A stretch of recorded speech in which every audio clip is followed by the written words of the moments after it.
జై శ్రీ లక్ష్మీ నరసింహ వరకుదిన స్వామి నమో నమ. భక్తులందరికీ ఇప్పుడు తెలియడం ఏమనగా, ఇప్పుడు శ్రావణ మాసంలో మన వరకుదిన స్వామి వారికి మొదటి సోమవారము, రెండో సోమవారము, మొదటి గురువారం, రెండో గురువారం, మూడో గురువారం, నాలుగో గురువారము, ఇట్లా 5 గురువారాలు, తర్వాత సోమవారాలు 4 వచ్చినాయి.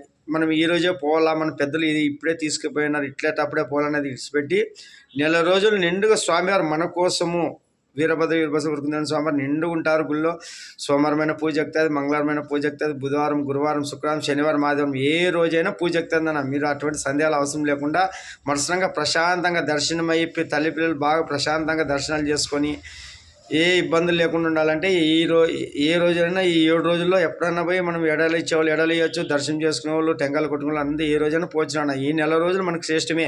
అమాస ఆరంభం నుంచి అమాస ఎండింగ్ వరకు ఇది మీరు తెలుసుకోవాలా. భక్తులు మారాలా. మూఢనమ్మకాలు ఏదో చాదస్తం మాటలు అవన్నీ వదిలేసి మనం అప్పుడే పోవాలనేది విడిచిపెట్టి ఏ రోజు మనకు అనుకూలం ఉంటే ఆ రోజు ఈ నెల రోజులు 31 రోజులు అన్ని మంచి దినాలే, అన్ని పూజలు ఎక్కే దినాలే.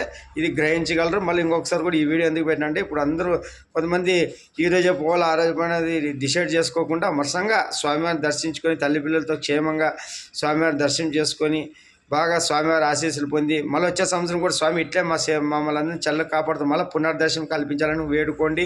ఇది వీరభద్రుని ఆజ్ఞ. ఏది చెప్పినా స్వామివారి ఛానల్లో స్వామి వాక్యం ఉంటుంది, కానీ మన సొంతంగా ఏం చెప్పేది ఉంటుందన్న. ఇదంతా స్వామివారి ఆశీస్సులతో స్వామివారి ఆజ్ఞతనే చెప్తుంటాం. జై లక్ష్మీ నరసింహ వరకుదిన స్వామి నమో నమ. హరి ఓం.